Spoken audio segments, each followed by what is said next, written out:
So hello all my scholars and welcome to our all new video. आज हम करने वाले हैं chapter number 2 class 8 science NCERT जिसका नाम है क्यूरियोसिटी। ठीक है, तो फटाफट से स्टार्ट करते हैं इस चैप्टर को। चैप्टर का नाम है the invisible living world beyond our naked eye. ठीक है, तो एक तरीके से ह्यूमन आई के ऊपर ही चैप्टर है। The human eye can only see objects that are above a certain size for a long time. Many tiny things around us remained unknown.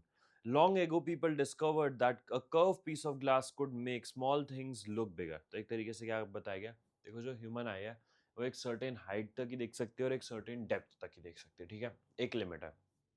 अगर उसके अलावा हम आगे पीछे ज़्यादा ऊपर या ज़्यादा नीचे देखना चाहते हैं तो हमें कोई ना कोई इंस्ट्रूमेंट यूज़ करना पड़ेगा। ठीक है, फिर क्या बताया गया कि पहले लोगों ने डिस्कवर करा है कर्व्ड ग्लास जिसके अंदर अगर उसके थ्रू वो देखें तो कोई भी छोटी चीज थी वो बड़ी होकर दिखती थी। ठीक है, the piece of a glass was shaped like a lentil seed thick in the middle and thin at the edge. तो देखो जो मैग्नीफाइंग ग्लास होता है वो उसके जो एजेस होते हैं बाहर बाहर से वो पतला होता है और बीच से एकदम वो मोटा होता है। ठीक है, एंड इसलिए उसको एक लेंस कहा जाता है। मैंने आपको पहले बता दिया लेंस दो, बट हाँ इसको लेंस कहा जाता है। ठीक है, over time, lenses were improved to become powerful. Each new tool from simple magnifying glasses to microscope. तो देखो पहले के टाइम पे धीरे धीरे लेंसेज के अंदर ये लोग धीरे धीरे चेंजेस लाने लगे एंड लेंसेज से फिर जाकर माइक्रोस्कोप तक आ गए। ठीक है, उसके बाद क्या बताया गया है, microscope held humans to see what their eyes could not. तो जो हम आंखों से नहीं देख पाते वो हम माइक्रोस्कोप के थ्रू देख पाते हैं। जैसे कि अगर हम अनियन पील देख रहे हैं बट अनियन पील के अंदर कौन से पार्टिकल्स हैं, क्या है वहाँ, क्या मूवमेंट हो रही है, अगर हमें वो सब देखना है तो वो हम माइक्रोस्कोप के थ्रू ही देख सकते हैं। ठीक है, the invention of microscope opened a fascinating hidden world filled with tiny living creatures. We will explore some of these life forms in this chapter. तो एक तरीके से माइक्रोस्कोप ने एक ऐसी दुनिया का इन्वेंशन कर दिया जो इंसान अपनी आंखों से नहीं देख सकता पर हम उसे माइक्रोस्कोप से देख सकते। You have already learned about the amazing variety of living beings. Just look around, there are so many beautiful plants and animals. They are of all shapes and sizes and colors. Some living beings are tiny while others are really big. They differ not only in their structure but also in many other features. All these living beings, whether plants or animals, are called organisms. Have you ever noticed the smallest organism around you is visible, you that is visible to the naked eye? Think about it, how small a thing your eyes can actually see. अभी क्या बात कह रहा है, देखो हम अपनी आंखों से अलग अलग चीज़ें देख पाते हैं। ठीक है, कुछ चीज़ें हमें सुंदर भी लगती है, कुछ हमें गंदी भी लगती है। अच्छा, कुछ ऐसा भी हो सकता है जो हमें सुंदर लगे और कुछ सामने वाले को सुंदर लगे, है ना? कुछ हमें गंदा लगे लेकिन वो गंदा उसे सुंदर लगे, ऐसा भी पॉसिबल है। ठीक है, और कोई चीज़ छोटी है, कोई चीज़ बड़ी है, कोई चीज़ शार्प है, कोई चीज़ थिक है, कोई चीज़ थिन है, कोई चीज़ कर्व्ड है। तो हम अलग-अलग चीज़ें देख सकते हैं। और एक बात कह रहे हैं, हम ऐसी क्या छोटी से छोटी चीज़ है जो हम अपनी आँखों से देख सकते हैं? तो देखो, छोटी से छोटी चीज़ में तो मैं बात करूँगा, हम एक पेंसिल की डॉट जो कि इतनी छोटी भी अगर हम मार्क करें, वो हम आँखों से देख सकते हैं, है ना? जिनको चश्मा लगा हुआ है मैं उनकी बात नहीं कर रहा, मैं नेकेड आई से बात कर रहा हूँ, बट चश्मे के थ्रू भी वो देख सकते हैं। ठीक है, चश्मे के थ्रू भी एक तरीके से नेकेड आई ही मान लो, माना वो कोई एक्सटर्नल चीज़ यूज़ कर रहे हैं बट स्टिल उससे कोई बहुत ज़्यादा मैग्निफिकेशन पावर नहीं मिलती कि वो ह्यूमन आई से ज़्यादा देख पाएँ। ठीक है, तो एक तरीके से वो हो गया, हम एक स्मॉल एंट भी देख सकते हैं। तो ये सारी छोटी चीज़ें हैं जो कि हम नेकेड आई से देख सकते हैं। ठीक है, फिर क्या बात करी गई है, you might have seen some people using reading glasses. How does it help them see better? Or what happens when we use a magnifying glass to observe something? ठीक है, अभी क्या बात कह रहा है, हाँ, तो ये कह रहा है कि एक तरीके से अगर देखा जाए कि जैसे कि कुछ लोग होते हैं जिन्हें देखने में थोड़ी प्रॉब्लम होती है, न्यूज़पेपर वगैरह में बहुत छोटे छोटे वर्ड्स होते हैं ना, देखो, तो वो क्या करते हैं, वो एक मैग्नीफाइंग ग्लास का यूज़ करते हैं। अच्छा, अब एक मैग्नीफाइंग ग्लास क्या करता है, मैग्नीफाइंग ग्लास का काम है कि वो जो छोटी-छोटी चीज़ें उसको बड़ा करके दिखाता है उस ग्लास के थ्रू एंड जो पर्सन है वो उसको ईज़िली रीड कर सकता है। ठीक है? फिर उन्होंने यहाँ पर आपको एक एक्टिविटी दे रखी है, उन्होंने क्या बताया गया है, take a round bottom flask made up of glass as shown in the figure 2.1, fill it with water. ठीक है, उसको पानी से भर लो। Close the mouth of the glass with a cock. Kock एक वो होता है ग्लास को बंद करने के लिए। ठीक है, now place the flask on open book and look at the letters through it. Do you notice something? The letters appear larger when seen through the flask. ठीक है, तो अभी ये कह रहा है अगर आपके पास मैग्नीफाइंग ग्लास नहीं है तो आप ऐसा भी कर सकते हो, एक कांच का फ्लास्क ले लो, उसको आप लोग पानी से भर लो एंड उसको बंद कर दो एंड फिर उस कांच के ग्लास को पानी वाले भरे हुए वाले को ऐसे रख दो जो भी टेक्स्ट आप पढ़ना चाहते हो जो छोटा है, एंड आप देखोगे कि वो आपको बड़ा होकर दिख रहा है, आप उसे इजीली पढ़ पा रहे हो। ठीक है, सो अब होता क्या है, this happens because the flask filled with water acts like a magnifying glass. तो अभी एक तरीके से मैग्नीफाइंग ग्लास का काम कर रहा है। Now use a real magnifying glass to look at small organisms like an ant. Were you able to see the details of its body more clearly? तो देखो सीधी सी बात है, अगर हम किसी चीज़ को मैग्नीफाइंग ग्लास से देखेंगे तो हम उसकी डिटेल्स बहुत ही ज़्यादा आसानी से देख पाएंगे। चलो जी आगे बढ़ते हैं। For a long time, people were curious to explore the tiny organisms around them, but they could not see them with their naked eyes. So, how did we finally discover this invisible world? Do you know which scientific discovery helped us to see tiny world for the first time? तो ये कह रहे हैं कि पहले हम ये चीज़ें नहीं डिस्कवर कर पाए थे, हमें नहीं पता था कि ऐसा कोई टाइनी वर्ल्ड भी एग्जिस्ट करता है, बट ये बाद में जाके डिस्कवर हुआ एंड कैसे हुआ वो पढ़ेंगे। Ever heard of एक बॉक्स है उसमें। In 1665, a scientist named Robert Hooke published a book called Micrographia. He was a careful observer and a skilled artist. In this book, he showed detailed drawings of tiny things that people had never seen before, things he saw using a tool we now called a microscope. एक तरीके से एक बहुत अच्छे artist भी थे, एक scientist भी थे और एक बहुत अच्छा ऑब्जर्वर भी थे। तो इन्होंने वो जो टाइनी टाइनी ऑर्गेनिजम्स ये देखते थे ना, उसकी ड्राइंग बनाते थे, और जब वो लोग देखते थे, लोग कहते थे ये क्या चीज़ है, ये तो उन्होंने कभी देखी नहीं और देखेंगे भी कैसे, क्योंकि वो चीज़ें तो अब हम देख सकते हैं, हम तो देख सकते हैं ना, लेकिन माइक्रोस्कोप के थ्रू। वो भी उस टाइम देख सकते थे क्योंकि तब इन्वेंशन होना चालू हो गया था, बट ऐसे सबके पास एक्सेस नहीं था ना। His microscope made things look 200 to 300 times bigger। मतलब सोचो, कोई चीज 200 से 300 गुना बड़ी दिखती थी, ठीक है। Then what one could see with the unaided eye. One day he looked at a thin slice of cork and saw it was made of many small empty spaces. These compartments reminded him of a honeycomb. He drew that he saw and called each small space a cell. तो देखो उन्होंने cork को देखा और cork के अंदर देखा बहुत छोटे छोटे छोटे छोटे छोटे छोटे छोटे ऐसे ना, जैसे हनीकॉम एक छत्ता होता है ना, छत्ते में ऐसे ऐसे ऐसे ऐसे हेक्सागन या सर्कल शेप बने होते हैं, तो वैसे उस कॉर्क के अंदर बहुत छोटे छोटे बने हुए थी चीज़ें, और उसको उन्होंने नाम दे दिया सेल। ठीक है। This was the first time word cell was use in science to describe the basic unit of life. तो एक तरीके से उन्होंने इतनी सारी छोटी चीज़ें देखी, तो उन्होंने उसको क्या नाम दे दिया, एक छोटी चीज़ को सेल नाम दे दिया। और इसी तरीके से ये डिस्कवरी हुई कि जो छोटी छोटी चीज़ें हैं या फिर जो लाइफ की बेसिक यूनिट है, उसको क्या कहा गया, सेल कहा गया। ठीक है। अब around the same time in 1660s, Antonio van Leeuwenhoek, a Dutch scientist, made better lenses that allowed him to build more useful microscopes। तो वो और अच्छे बनाने लग गए, है ना, और ही ज़्यादा अच्छे, उनको और अच्छे लेंसेज मिल गए, तो जिस वजह से उनका जो माइक्रोस्कोप था वो और अच्छा बन गया। He was the first person to clearly see and describe tiny living things like bacteria and blood cells. तो वो पहले पर्सन थे जिन्होंने टाइनी लिविंग थिंग्स देखी थी और ब्लड सेल्स, क्योंकि उन्होंने जो देखा था, उन्होंने तो एक डेड उसमें देखा था प्लांट में, है ना, एक डेड सेल देखा था बेसिकली। फिर because of this he is known as the father of microbiology. तो इस वजह से इनको फादर भी बोला जाता है माइक्रोबायोलॉजी का। ये इंपॉर्टेंट क्वेश्चन है, पेपर में आ सकता है, who is known as the father of microbiology. ठीक है। देन इन्होंने हमें एक और एक्टिविटी दे रखी है, उसमें बता रखा है take an onion bulb from your kitchen और garden and wash it thoroughly with water. ठीक है, पानी से धो लो। Cut the onion bulb vertically into pieces, उसे स्ट्रेट ऐसे पीसेस में काट लो। Take one piece of onion and pull out the thin transparent layer from its inner surface with the help of forceps. This layer is called the onion peel. तो एक तरीके से onion पील को हटा दो। Place the peel in a petri dish containing a few drops of saffron in red colored stain for 30 seconds. This will give pinkish color to cells and help them see clearly।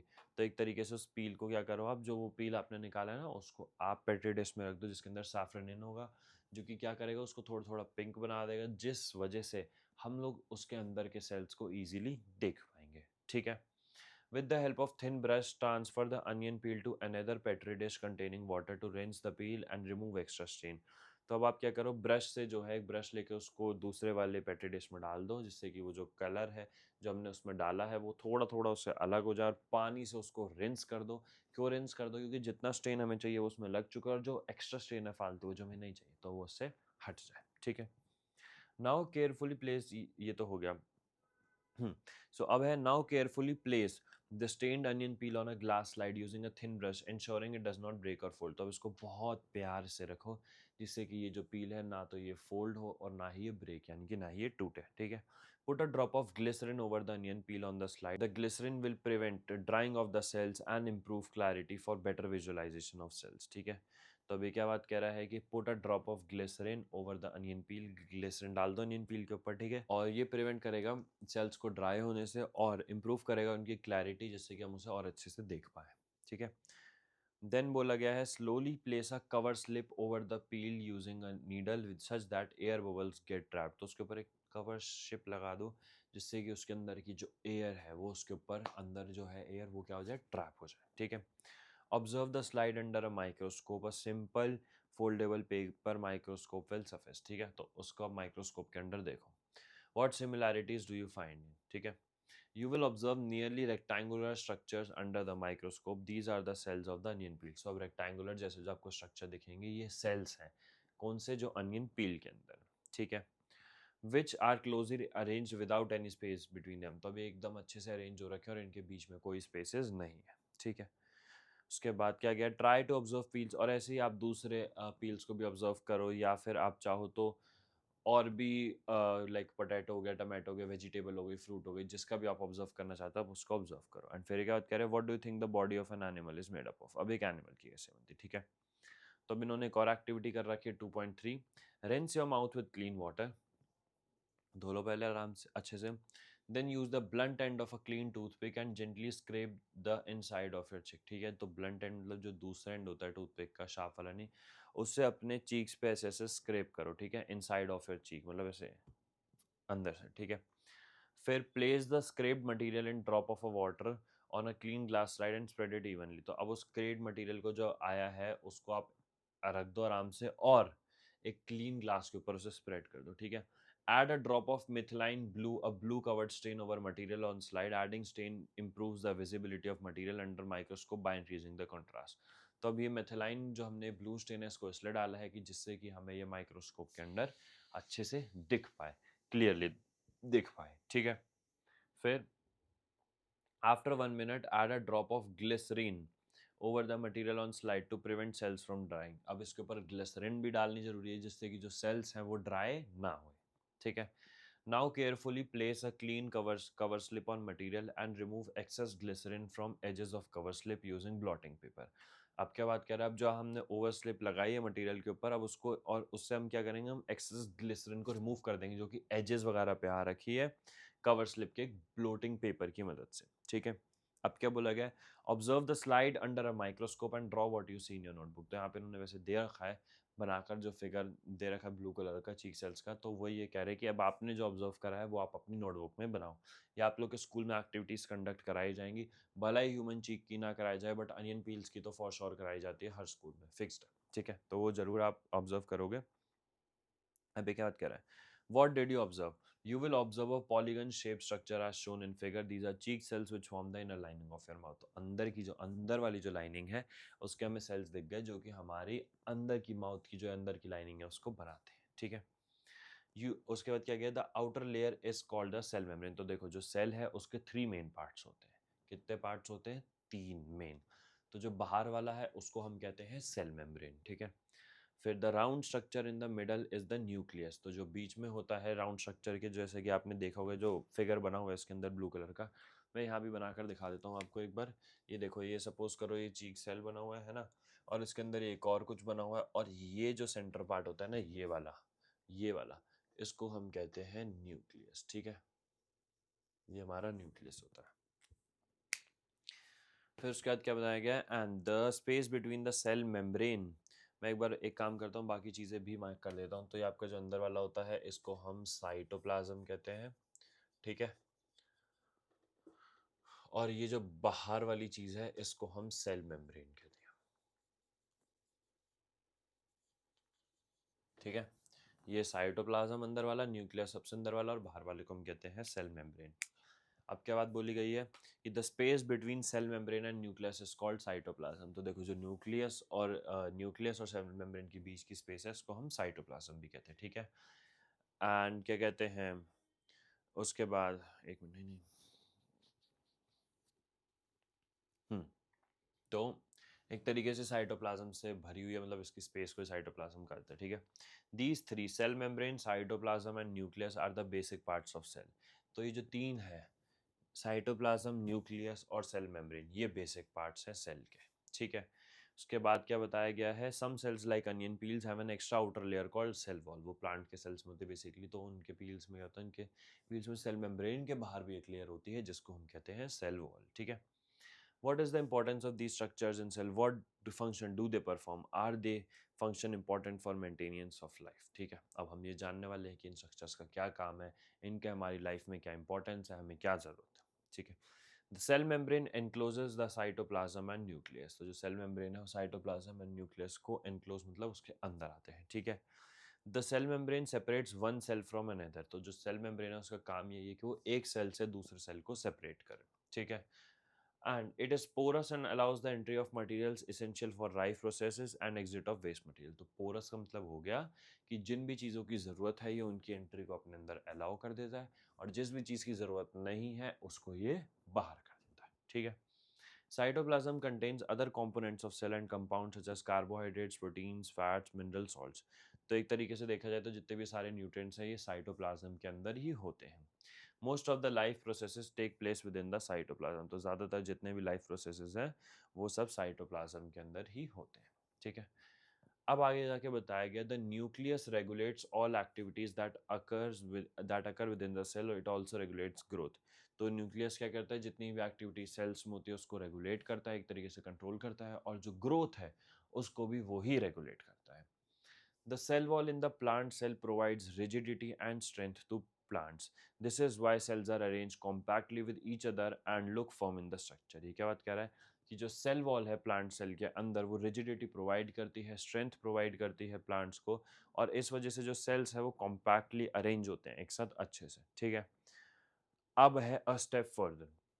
Cells in parts of plants have tiny rod-shaped structures called plastids. ठीक है. तो sales के अंदर tiny मतलब छोटे छोटे rod shape structures यानी rod की शेप के स्ट्रक्चर होते हैं जिनको हम कहते हैं प्लास्टिड्स. ठीक है.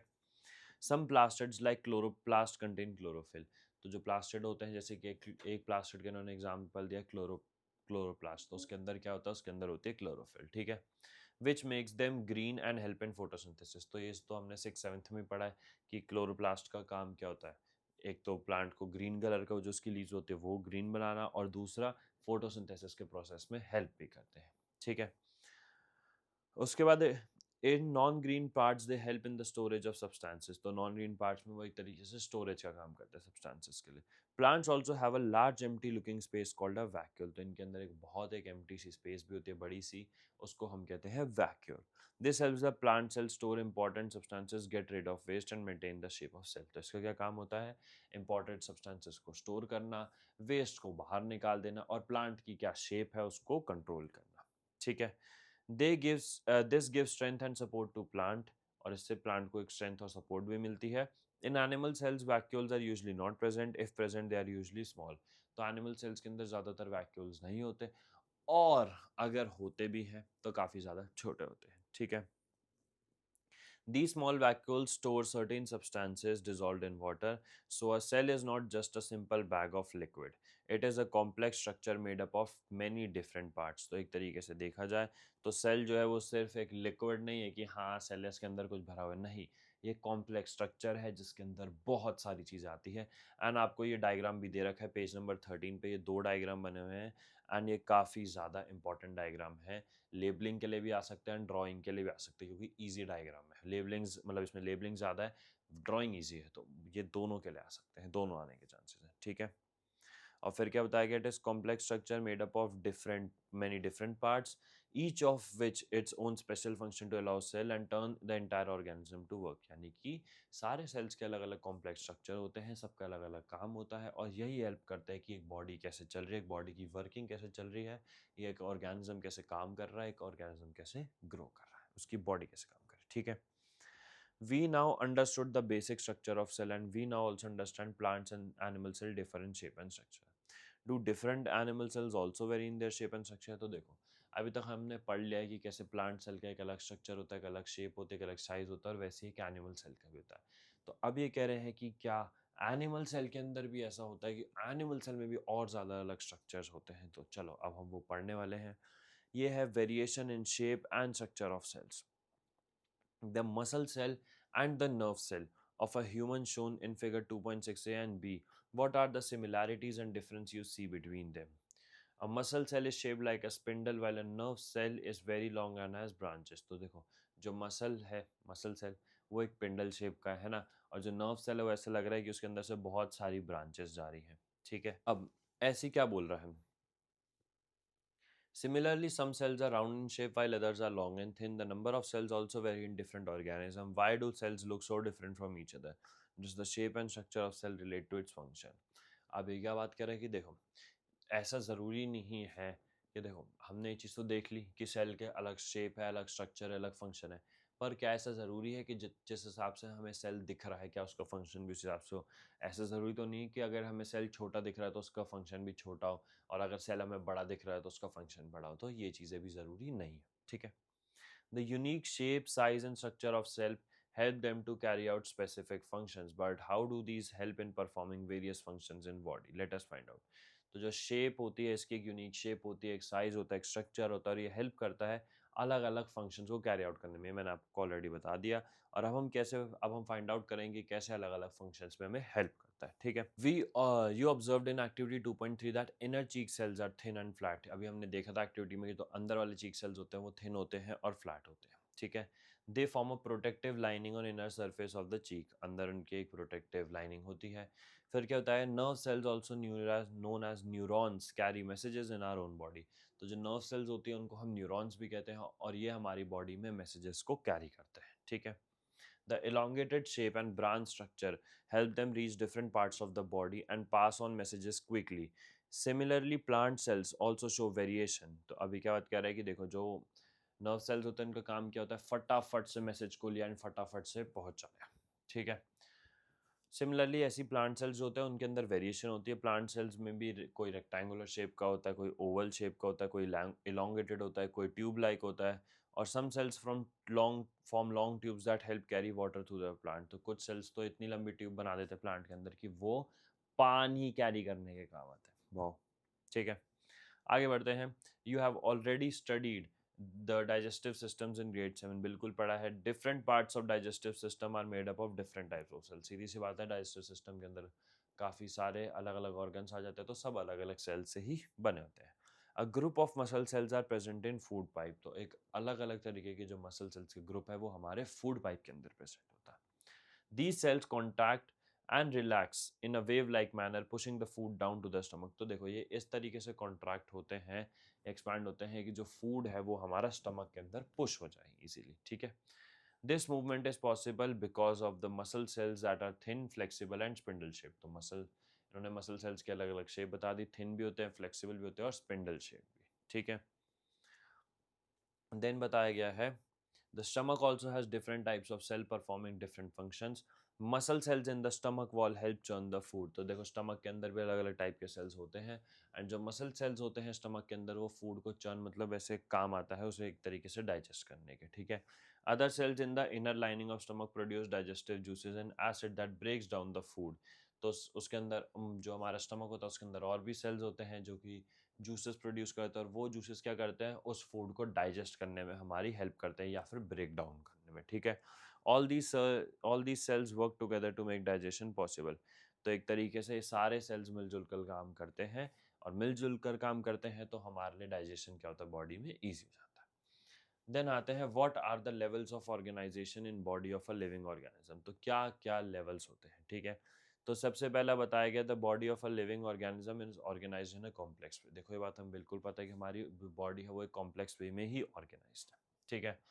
Cell is the basic unit of life, ये हमें पता ही है, ठीक है, बेसिक यूनिट है। Just like bricks is the basic unit of wall, ठीक है। जैसे कि ईंटें जो होती हैं, ईंट होती है ना, ईंट मिला मिला के तो दीवार खड़ी होती है, वैसे ही सेल जो है वो एक तरीके से हमारी बॉडी की बेसिक यूनिट है, ठीक है। तो इन्होंने बताया गया, अगर जो बहुत सारे सेल्स हैं वो मिल जाए एक साथ तो वो टिश्यू बना देते हैं। अगर बहुत सारे टिश्यूज एक साथ ऑर्गेनाइज हो जाए तो वो ऑर्गन बना देते हैं। ऑर्गन से एक साथ ऑर्गेनाइज हो जाए तो वो ऑर्गन सिस्टम बना देता है। ऑर्गन सिस्टम जो होता है वो एक ऑर्गेनिज्म बना देता है, ठीक है। तो ये यहाँ पर हमें बताया गया है, और इसकी एक चेन भी बनाई गई है, एक सॉर्ट ऑफ चेन की, कैसे cell, tissue, organ, organ system and organism की कैसे हमारी बॉडी में सब है, ठीक है। The life of a complex living organism begins with a single cell egg. The egg of any organism has an amazing ability to divide repeatedly to form a complete living being made of many cells. Such living beings are called multicellular organisms. So देखो, हम भले ही एक single cell हम नहीं, मतलब जैसे कि एक हैन की बात कर ले, किसी की भी, सब लोग एग से ही तो आते हैं, जैसे कि मदर की स्टमक में तो एग ही होता है ना, इसको हम जायगॉट भी कहते हैं, ठीक है। तो हम लोग भी जैसे आए, बट हमारे अंदर क्या है, बहुत सारे अलग अलग तरीके के सेल्स भी होते हैं, और ऐसे लिविंग बींग्स को कहा जाता है मल्टी सेल्यूलर ऑर्गेनिजम्स कहा जाता है, ठीक है। Animals including humans and plants are example of multicellular organism. तो एनिमल्स कह लो या प्लांट्स कह लो, ये सब किसके एग्जांपल्स हैं, मल्टी सेलुलर ऑर्गेनिजम्स के, ठीक है। चलो जी, आगे फिर क्या बताया गया है, ever heard of the yolk, the yellow part of an egg of an ostrich egg is a single cell, the largest known cell in the living world, measures about 130 mm to 170 mm in diameter. यानी कि एक single cell जो सबसे बड़ा cell है वो ostrich के egg के योक है, ठीक है, और वो साइज मैंने आपको बता ही दिया। The egg contains extra non cellular material, a shell for protection, a white liquid that nourishes cell during its continued development. तो इसके अंदर और क्या होता है, एक तो अंदर ही वाइट लिक्विड होता है जो कि इसकी डेवलपमेंट में हेल्प करता है, और बाहर की तरफ एक शेल होता है, एग शेल जिसे कहते हैं, वो उसे प्रोटेक्ट करता है को, ठीक है। फिर क्या बताया गया है कि व्हाट आर माइक्रो ऑर्गेनिजम्स, ठीक है। आई नो काफ़ी ज़्यादा बड़ा चैप्टर है भाई, बहुत ही ज़्यादा बड़ा, literally it's big, the chapter is big, but आराम आराम से मैं भी इसलिए समझा रहा हूँ कि देखो टाइम तो लग रहा है समझाने में, बट आराम आराम से सिर्फ इसलिए समझा रहा हूँ कि आप लोग को आराम से समझ में आए, ईजिली आपके माइंड में कॉन्सेप्ट क्लियर हो, एक्सप्लेनेशन हो, आपको ये चीज़ टफ ना लगे, ठीक है। आगे बताया गया है what are micro organisms, some living organisms are made up of just one or few cells, ठीक है, कुछ एक या एक से मतलब थोड़े से सेल से बना होता है। They are small, they can not be seen with naked eye, they are called micro organisms. तो हम उनको डायरेक्ट आंखों से नहीं देख सकते हैं, और माइक्रोस्कोप के थ्रू ही देखना पड़ेगा, और उसका नाम में ही माइक्रो ऑर्गेनिजम्स है, इतना छोटा कि हम आंखों से देख ही नहीं सकते, micro. some microorganisms like bacteria and amoeba are just made up of one cell, तो उनको यूनिसेलुलर भी कहा जाता है क्योंकि ये एक सेल से बने होते हैं। Others like fungi and algae have many cells, ठीक है। तो अब इनमें ज़्यादा सेल्स है तो इन्हें मल्टी सेलुलर कहते हैं, एक सेल यूनिसेलुलर, ज़्यादा सेल मल्टी सेलुलर, ठीक है। They are all found around us in water, soil, air and even inside our body. तो ये सब हमारे आसपास ही, हमारी बॉडी में भी हो सकते हैं, हवा में भी हो सकते हैं, पानी में भी हो सकते हैं, ठीक है।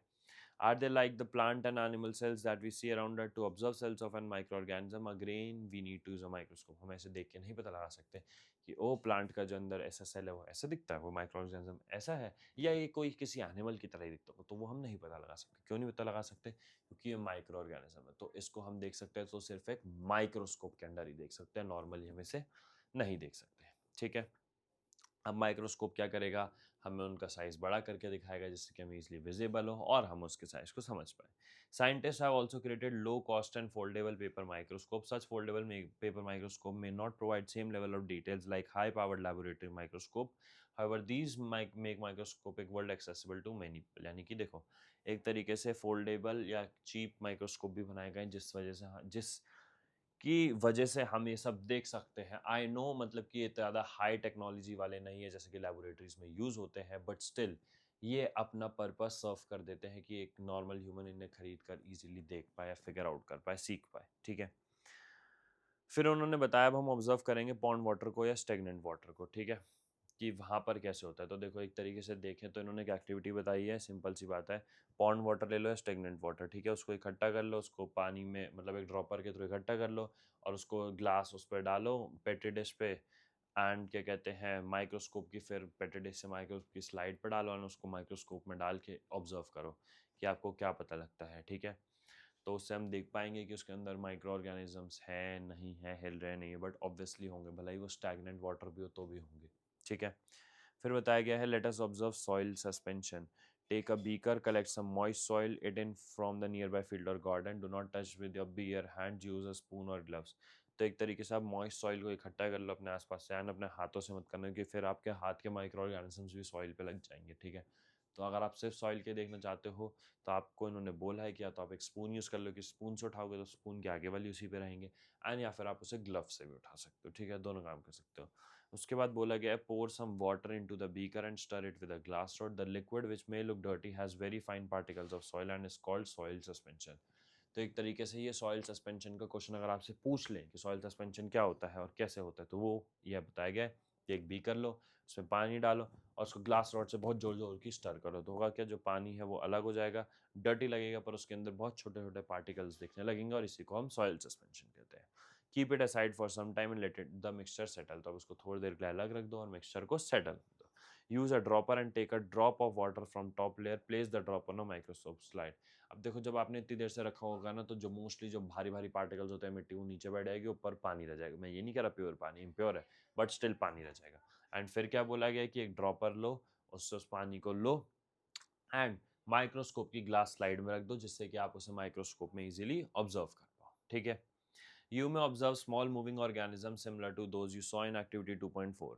This indicates that even soil suspension contains a variety of tiny creatures that cannot be seen with unaided eye. The tiny creatures that cannot be seen with naked eye are called microorganisms. अभी क्या बात कर रहा है कि देखो, अब हम उसके जो छोटे छोटे पार्टिकल्स थे उस पानी के अंदर, जो हमने ड्रॉपर से उठाया, उसे हम नहीं देख सकते थे, है ना। उसे हम किसके नीचे देख सकते थे? माइक्रोस्कोप के नीचे। तो इस वजह से हम उन्हें क्या कहते हैं? माइक्रो ऑर्गेनिजम्स ही कहते हैं। ठीक है। और या फिर उसका दूसरा नाम है माइक्रोब्स। ठीक है। और माइक्रो का मैंने आपको मतलब बताया था छोटा, और ऑर्गेनिजम्स मतलब लिविंग चीज। ठीक है। फिर उन्होंने बताया कि let us study a group of students studying in grade 8 performed activities 2.4 and 2.5. ठीक है जी। They also collected information from library and internet. Wow. They recorded the data obtained from observing the pond water in table 2.1 and data obtained after observing soil suspension in table 2.2. They identified microorganisms as protozoa, algae, fungi and bacteria. तो उन्होंने काफ़ी अलग अलग microorganisms के ऊपर research करी है। ठीक है। एंड हमें में बताया गया। तो देखो, अमीबा के बारे में क्या बताया गया कि ये सिंगल सेल मूविंग और इसकी शेप इरेगुलर होती है। और ये टेबल आप लोगों के लिए बहुत ज़्यादा ज़रूरी है, very important from exam point of view, बहुत ज़रूरी है इसे याद करने की, एग्जाम में आएगा ऐसा। फिर बताया गया है पैरामीशियम प्रोटोजोआ के बारे में। ये सिंगल सेल होता है, मूव करता है एक प्लेस से दूसरी प्लेस, और जब मूवमेंट इसकी टेक प्लेस करती है तो वो इसका जो स्पेशलाइज स्ट्रक्चर होता है उसकी हेल्प से होता है। ठीक है। देन हमें बताया गया है एल्गेई के बारे में। एल्गेई क्या है? सिंगल सेल है जो कि ग्रीन लगता है क्योंकि उसके अंदर ग्रीन पिगमेंट होती है, और इसकी भी मूवमेंट इसके स्पेशलाइज स्ट्रक्चर की हेल्प से होती है। फिर हमें बताया गया है अब organisms present in soil suspension. ठीक है। अब देखो, ये जो मैंने आपको 3 ऑर्गेनिजम्स का बताया, ये मैंने उनका बताया था जो कि हमें पॉन्ड वाटर में मिले थे, पॉन्ड वाटर में पाए गए थे। अब हम बताने वाले हैं सॉइल सस्पेंशन के। ठीक है। तो पहला हमें मिला ब्रेड मोल्ड, जिसको हम कहते हैं फंजाई भी। ठीक है। तो ये branched filament without chlorophyll having sac like structure, तो एक तरीके से सैक लाइक स्ट्रक्चर होता है इसका, और इसमें ग्रीन नहीं होता है ना, क्यों? और ग्रीन होगा ही नहीं क्योंकि क्लोरोफिल ही नहीं है, तो ग्रीन कैसे होगा, है ना। देन हमें बताया गया है mould fungi, branch filament without chlorophyll having burst like structure. तो देखो, एक था ब्रेड मोल्ड फंजाई जिसका स्ट्रक्चर सैक जैसा था, और एक ये है मोल्ड फंजाई जिसका जो स्ट्रक्चर है वो ब्रश जैसा है। फिर बताया गया है हमें नेक्स्ट एल्गी। एल्गी का क्या बताया गया? स्फेरिकल है, क्लोरोफिल का प्रेजेंस भी है, और ग्रीन पिगमेंट भी होती है। ठीक है। देन हमें बताया गया है bacteria, spherical, comma, spiral, rod shaped, और एक लॉन्ग हेयर लाइक स्ट्रक्चर होता है, और बहुत सारे हेयर प्रोजेक्शंस होते हैं अराउंड द सेल। मतलब इसकी कुल मिला के अलग अलग टाइप की आपको शेप्स बता दी गई। ठीक है। फिर क्या बोला गया? Did you observe any of these organisms something different, record in your notebook. तो अब अगर आपने इसमें कुछ भी अलग देखा, जी हाँ, हमने तो बहुत कुछ अलग देखा, तो हम इसे हम नोटबुक में नोट कर लेना है, वैसे भी इंपॉर्टेंट है, मैंने आपको बता ही दिया। ठीक है। एंड फिर क्या बताया गया? हमने आइडेंटिफाई करा वैरायटी ऑफ माइक्रो ऑर्गेनिजम्स को, ये हर जगह प्रेजेंट है, और एक डिवाइस जो कि माइक्रोस्कोप जो कि मैग्नीफाई कर देता है ना 100 से लेके 400 टाइम्स तक। क्यों? क्योंकि माइक्रो ऑर्गेनिजम्स बहुत छोटे होते हैं साइज में, पर इनका हमारी लाइफ में जो रोल होता है वो बहुत बड़ा होता है, तो साइज डजंट मैटर। ठीक है। देन है ever heard of viruses are microscopic and acellular. ठीक है। एसेलुलर होता है। एंड फिर क्या होता है कि viruses multiply when they enter a living cell, तो जैसे ही ये किसी लिविंग सेल में चले जाएं, ये मल्टीप्लाई यानी बढ़ना चालू हो जाते हैं। दे में इन्फेक्ट प्लांट्स, एनिमल्स और bacterial diseases and may cause a disease. तो ये इतनी तेजी से बढ़ते हैं, भला ये प्लांट्स में जाए, एनिमल्स में, जैसे कि आपने एग्जांपल सुना होगा, कोरोना वायरस आया था, कोविड, है ना, क्या आतंक मचाया था, क्या खतरनाक एकदम। तो वो कैसे? क्योंकि ये वायरस था, और वायरस जो होते हैं वो बहुत तेजी से स्प्रेड होते हैं और मल्टीप्लाई होते हैं। ठीक है। देन बताया गया how are we connected to microbes, हम माइक्रोब से कैसे कनेक्टेड है। Can we find microorganisms in other places too? Let us have a discussion. Have you ever seen a lemon, tomato, orange or any other food item rot after being left outside for some time? बिल्कुल हमने देखा, कोई भी चीज़ को अगर हम ऐसी बाहर रख दिया 2-3 दिन के लिए या 1-2 दिन के लिए भी पड़ी पड़ी, तो वो क्या हो जाएगी? खराब हो जाएगी। ठीक है। जैसे फ्रूट्स या वेजिटेबल तो हो ही जाते हैं। If yes, you may have noticed a powdery or cotton-like growth on them. This happens because they have been infected by microbes. But where did these microbes come from? How did they come in contact with the food? तो ये क्या बात कह रहा है कि ये जो सब इन्फेक्ट हुआ है ये माइक्रोब्स की वजह से हुआ है, पर आखिर ये जो माइक्रोब्स हैं ये इसके साथ आकर इंटरेक्ट करे कैसे? तो this happens because microorganisms can be found everywhere, be it in water, soil और air, even in some food items. तो अभी हमने माइक्रोब्स यानी माइक्रो ऑर्गेनिजम्स का दूसरा नाम हमने पढ़ा था कि ये कहीं पर भी हो सकते हैं, जमीन पे, पानी पे और हवा में, तो कहीं पर भी। तो इस वजह से ये इजीली रिएक्ट कर जाते हैं। ठीक है, कुछ ज़्यादा ही क्रेजी लेवल का बड़ा चैप्टर है सच में, सच में बहुत ही ज़्यादा बड़ा चैप्टर है। चलो आगे बढ़ते हैं। फिर बताया गया है कि you can use a microscope to explore surfaces of leaves, stem, roots, or any other part to see them. Like plants and animals, microorganisms also show great diversity. Some of them even can be found in extreme climatic conditions such as hot water springs and snow, cold zone as well as moderate temperature. मतलब कहीं पर भी पाए जा सकते हैं, चाहे बहुत ज़्यादा ठंड हो, चाहे बहुत ज़्यादा गर्मी हो, चाहे बहुत ज़्यादा ड्राई हो, चाहे बहुत ज़्यादा बारिश हो, चाहे बहुत ज़्यादा गीला हो, कैसे भी टेम्परेचर हो, वेदर हो, क्लाइमेट हो, एयर हो, तेज हवा हो, धीरे हवा हो, हर जगह आपको मिल सकते हैं माइक्रोब्स। ठीक है, फिर क्या बताएगा, you already know some of these organisms live inside our bodies. देखो आउटसाइड तो होता ही है, अंदर भी होते हैं। यू ऑलरेडी नो, इन्होंने हमें बताया दिया, देखो ये हमें पता भी है पहले। ठीक है, तो अब क्या बताया गया है कि you have studied in chapter life processes in animals in curiosity grade 7 that intestine has many bacteria that help in digestion. बिल्कुल, हमारे इंटेस्टाइन के अंदर बहुत सारे ऐसे बैक्टीरिया होते हैं जो कि हमें डाइजेशन में हेल्प करते हैं। ठीक है, उसके बाद क्या बताया गया है, like plants and animals micro organisms very in shape. ठीक है, तो ये अपनी शेप में भी वेरी करते हैं, साइज एंड स्ट्रक्चर में भी वेरी करते हैं। तो हमने पढ़ ही लिया कि उनका शेप, साइज, स्ट्रक्चर सब कुछ अलग ही होता है। फिर आगे बताया गया है key players in cleaning the environment. ठीक है, take an empty container, fill it halfway with garden soil, add some fruit and vegetable peels to the container, thereafter put a layer of soil and leave it aside. After 2-3 weeks, we observe the changes that have taken place. Do you observe any difference in the contents of the container? You may find, अब क्या बताएगा, you may find that peels of fruits and vegetables have turned into a dark colored material। तो अब एक तरीके से dark coloured material बदल गए, जिसे कहते हैं मैन्योर, जो कि न्यूट्रिएंट्स में रिच होता है और फर्टिलिटी बढ़ाता है सॉइल की। अब ये क्या चीज़ है, देखो बाहर केमिकल फर्टिलाइजर्स भी आते हैं और पेस्टिसाइड्स भी आते हैं, बट अगर हम किसी चीज़ को नेचुरली यूज़ करना चाहते हैं, नेचुरली ग्रो करना चाहते हैं जिसके अंदर कोई केमिकल्स ना हो, तो कहा जाता है कि आपका जो किचन का वेट वेस्ट होता है, जितने भी पील्स हो गए, वेजिटेबल हो गई, फ्रूट हो गई, कोई खराब वेजिटेबल, कोई खराब फ्रूट हो गया, अगर ये सबको आप सॉइल के अंदर रख दो, तो धीरे धीरे जो होता है ये डार्क कलर के हो जाते हैं और ये मैन्योर में बदल जाते हैं। और इनके अंदर न्यूट्रिएंट्स तो होते ही हैं, तो ये सॉइल को हेल्प करते हैं उसकी फर्टिलिटी में, और प्लस प्लांट्स की ग्रोथ में भी, और उनको न्यूट्रिएंट भी प्रोवाइड करते हैं। ठीक है, आगे बढ़ते हैं। फिर उन्होंने बताया गया है in activity 2.6 you saw that soil contains various kinds of micro organisms. Some of these micro organisms like fungi and bacteria act on plant waste and slowly break down into nutrient rich manure. तो अब एक तरीके से ये plant के waste पर ही act करते हैं और इसको मैन्योर में कन्वर्ट कर देते हैं, जो कि अब देखो, अब हम हमें तो वेस्ट बड़ा गंदा लगता है ना, उससे स्मेल भी आती है, गंदा भी है, लेकिन प्लांट के लिए वो कितनी काम की चीज़ है, न्यूट्रिएंट्स प्रोवाइड करता है। ठीक है, अब आगे बढ़ेंगे फटाफट से। फिर क्या बताया गया है, you may have seen that gardeners in school और field into your house collecting dry leaves and plant waste and putting them into the pits. Do you understand why do this? It is to make a natural man. तो जितनी भी dry leaves वगैरह है क्या करते हैं, उसको soil में ही डाल देते हैं। क्यों? क्योंकि एक तरीके से माइक्रो ऑर्गेनिजम्स इस पर रिएक्ट करेंगे एंड ये इसको मैन्योर में कन्वर्ट कर देंगे। ठीक है, फिर बताया गया है आर साइंटिफिक हेरिटेज। देन बताया गया है हमारा क्या कहते हैं, एक बॉक्स है उसमें लिखा है साइंटिफिक हेरिटेज। ठीक है, देन आता है हमारा ये बॉक्स आर साइंटिफिक हेरिटेज। ठीक है, ये क्या बताता है, ancient Indian text particularly Vedas have references of word creamy which means different tiny entities including दृश्य विजिबल एंड अदृश्य इनविजिबल। ये तो हमें पता ही है, विजिबल और इनविजिबल को क्या कहते हैं। Various Vedic text mention the beneficial and harmful effects Atharvaveda also refer to as krimi. तो ये बताया गया है हमारे कि हमारे पहले के टाइम पे वेदास में भी ये सब बातें लिखी हुई थी। If you look around carefully, you might see decaying plants and fallen leaves stored in a container or lying in the garden disappear after some time from surroundings. This is because Microorganisms break the complex substances of fallen leaves into simple substances that are rich in nutrients, and this process is called decomposition. तो decomposition का process क्या बताया गया है कि अगर आपने देखा होगा कि गिरी हुई पत्तियां या फिर जो प्लांट्स जो कि थोड़े बहुत खराब हो जाते हैं, तो वो जो होते हैं वो सॉइल के अंदर ही डिसॉल्व हो जाते हैं। तो ये सब माइक्रो ऑर्गेनिजम्स करते हैं और इन्हें न्यूट्रिएंट रिच बना देते हैं, जैसे मतलब न्यूट्रिशियस बना देते हैं सॉइल को, जैसे हमने पढ़ा था मैन्योर का कन्वर्जन, तो ये वही है। तो इस प्रोसेस को हम कहते हैं डीकम्पोजिशन। क्या कहते हैं? Decomposition. The nutrients go back to the soil and plant and help plants grow better. तो वो सारे न्यूट्रिएंट्स वापस सॉइल में जाते हैं और प्लांट्स को हेल्प करते हैं ग्रो होने में। ठीक है।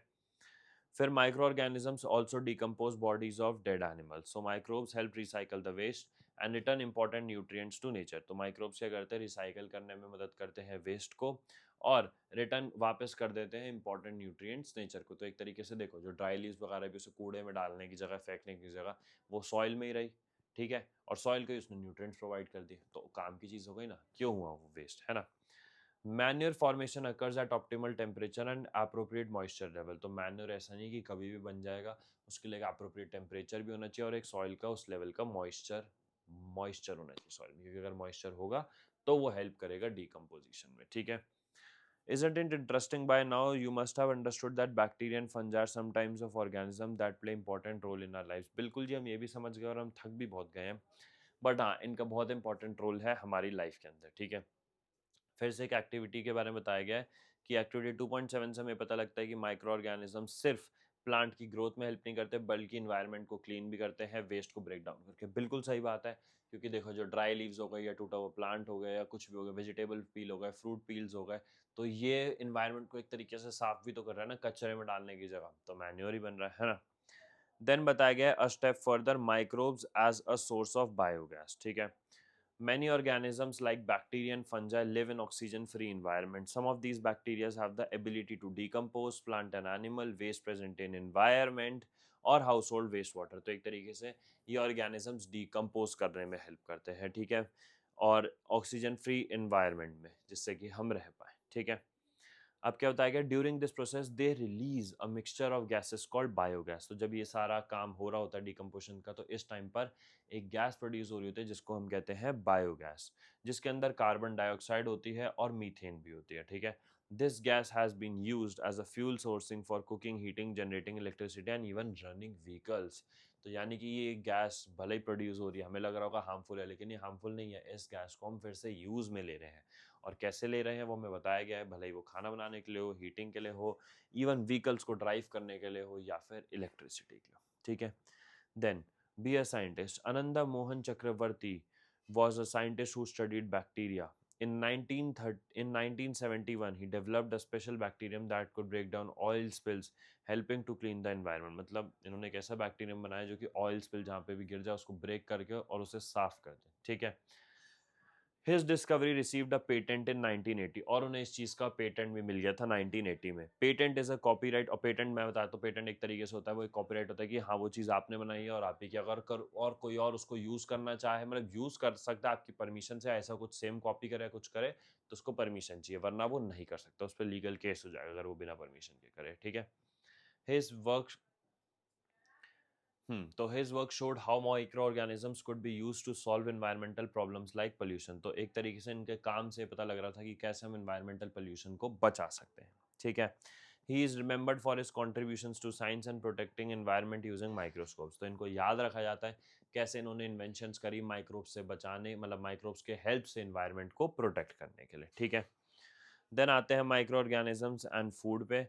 तो उन्होंने बताया गया है, दो बोल ले लो, उसमें 200 ग्राम फ्लोर ले लो, आटा ले लो या मैदा, उसमें थोड़ी सी चीनी डालो, और एक बोल ए है, तो बोल के अंदर क्या कहते हैं, थोड़ा सा ईस्ट पाउडर डालो, उसे फ्लोर के साथ मिक्स कर दो। ठीक है। और जो दूसरा है बोल भी, उसके अंदर ईस्ट मत डालो, और अब दोनों को कंपेयर करो। ठीक है।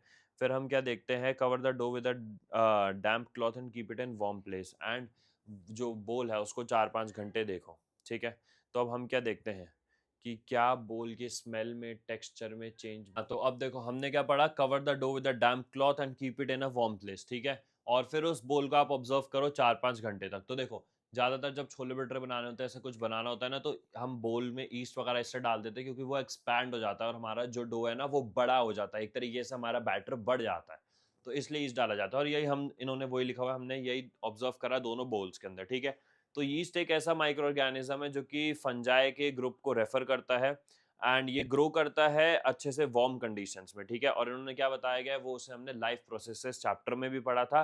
And other organisms yeast also respires and breaks down food to release energy for their growth and carry out life processes। तो yeast हमें हेल्प भी करता है कि हमारी बॉडी में कैसे ग्रोथ हो पाए, कैसे एनर्जी प्रोड्यूस हो पाए फूड को ब्रेक करते हुए, ठीक है। एंड इस प्रोसेस के जब ये प्रोसेस हो रहा होता है तो carbon dioxide is release which forms bubbles that make the dough soft and fluffy. तो एक तरीके से जब प्रोसेस हो रहा होता है, मैंने बताया ना जो बैटर है वो ऐसे फूल जाता है एकदम डो पूरा, तो वो क्यों होता है, क्योंकि कार्बन डाइऑक्साइड प्रोड्यूस हो रही होती है और एयर बबल्स भी बनते हैं उसके अंदर। This special property used in process of making breads cakes and mores. तो ये सब उसमें हेल्प करता है सब बनाने में।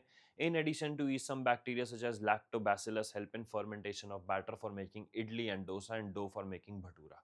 तो मैंने आपको बता दी ये किन किन कामों में यूज होता है। इडली हो गया, डोसा हो गया, भटूरा हो गया, इन सब के बैटर को एक तरीके से फॉर्म देने के लिए, एक अच्छी स्मूथनेस देने के लिए, फ्लफी बनाने के लिए यूज होता है, ठीक है। फिर इन्होंने हमें बताई गई है activity 2.9 let's prepare take 2 small bowls. और मतलब ये एक एक्टिविटी आपको करके देखनी है तो आप एक्टिविटी रीड कर लेना एंड कर लेना, ठीक है। बस इन्होंने वैसे बताया गया कि एक बताता हूँ आपको कि 2 ग्लास बोल्स लिए, एक का नाम ए रख दे, एक का बी रख दे, उसमें ल्यूक वार्म मिल्क डाल दिया बोल ए में, और एक में बोल बी में ल्यूक वार्म मतलब होता है बहुत थोड़ा सा गर्म, ठीक है, और एक बी में डाल दिया कोल्ड मिल्क। और उन्होंने बोला अब दोनों में दही डाल दो और मिक्स कर दो, और अब इनको कवर करके रख दो रेफ्रिजरेटर में, और पूरी रात या तो ओवरनाइट मतलब पूरी रात रख दो या कुछ घंटों के लिए रख दो। फिर आप क्या ऑब्जर्व करते हो, क्या बताया गया? You will observe that in a bowl A the milk has turned into curd after few hours। तो जो दूध है वो आपके किस में बदल चुका है, दही में बदल चुका है। और जो बाउल बी है उसमें the milk has not cuddled but it might be a little सोर। तो उसमें थोड़ा सा सोर है, ठीक है। अब ऐसा क्यों होता है? The curd contains several type of bacteria. One of them is lactobacillus. Lactobacillus. This bacterium feeds on sugar in milk, multiplies and ferments the milk to form curd। तो एक तरीके से मिल्क के अंदर फॉर्म मतलब फर्मेंट होता है, multiply होता है और उसे दही में बदल देता है, ठीक है। Instead of producing alcohol like yeast these bacteria produce lactic acid which makes curd sour. तो अब अल्कोहल प्रोड्यूस करने की जगह लैक्टिक एसिड प्रोड्यूस करते हैं जिस वजह से वो सोर यानी कि खट्टा हो जाता है। These bacteria grow well in warm conditions. तो वार्म कंडीशंस में ग्रो होते हैं, इस वजह से वो कोल्ड मिल्क में दही नहीं बन पाई, ल्यूक वार्म में बनी। क्योंकि ल्यूक वार्म का क्या मतलब होता है? थोड़ा सा गर्म, हमने उबालना भी नहीं है दूध, थोड़ा सा गर्म, ठीक है। We can categorise micro organisms into different categories, जैसे कि प्रोटोजोआ हो गया, फंजाई हो गया, एल्गे हो गया एंड कुछ और भी। Some bacteria such as rhizobium form swollen regions called nodules, ठीक है। ये हमने पढ़ा है राइजोबियम बैक्टीरिया, में बता देता हूँ, इसे पढ़ने की जरूरत नहीं है इस वाले पैरा को। राइजोबियम बैक्टीरिया का क्या काम होता था? राइजोबियम बैक्टीरिया का काम होता था कि वो नाइट्रोजन प्रोवाइड करे। वो रूट नोड्यूल्स में प्रेजेंट होता था प्लांट की, कि वो एयर से नाइट्रोजन लेके उन्हें कंपाउंड्स में कन्वर्ट करके और सॉइल में उसे प्रोवाइड करे। और वो इन्होंने लिखा हुआ है, क्या लिखा है? These bacteria trap nitrogen from air, make it useful for plants, this helps plants grow better without chemical fertilisers. This is why farmers grow legumes in rotation with other crops. This naturally increases nitrogen in soil and keeps it healthy for the next crop. क्या बात बोली गई है? ये देखो मैंने आपको बता दिया नाइट्रोजन कैसे प्रोवाइड होता है। तो फार्मर क्या करते हैं, एक प्लांट जिसके अंदर एक लेग्यूमिनस प्लांट लगा दी, क्योंकि लेग्यूमिनस में रूट नोड्यूल्स होता है जिसमें राइजोबियम बैक्टीरिया होता है।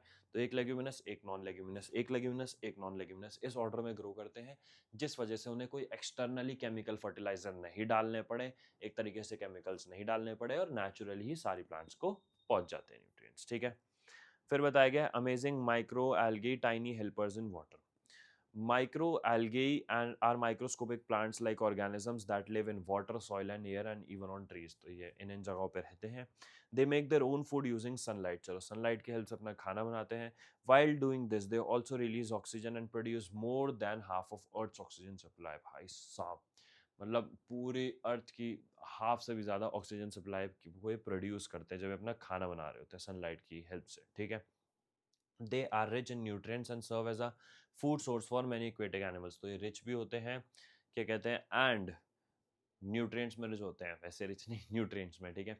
और एक तरीके से ये एक्वेटिक एनिमल्स वगैरह का सोर्स भी होते हैं खाने का, ठीक है। Some like spirulina, chlorella and diatoms are also used by humans as health supplements and medicine. तो इनमें से कुछ हेल्थ सप्लीमेंट और मेडिसिन में यूज होता है क्योंकि न्यूट्रिएंट रिच है, ये तो हमने पढ़ ही लिया। Micro algae also help in cleaning water and are used to make biofuel. तो माइक्रो एल्गे किस किस काम आता है? पानी को साफ करने के भी और फ्यूल बनाने के लिए भी। तो अब आपका ये क्वेश्चन आ सकता है कि माइक्रो एल्गे के यूजेस बताओ। ठीक है। However, pollution, climate change and habitat destruction are threatening microalgae diversity and abundance. तो ये जो pollution है, climate change है, इस वजह से क्या होता है, देखो माइक्रोएल्गी इफेक्ट तो होती है। मैंने क्या बताया था, हमने फर्स्ट चैप्टर में पढ़ा था कि थोड़ा भी इन्वायरमेंट चेंज जो है वो बहुत चीज़ों को इफेक्ट कर देता है, ठीक है।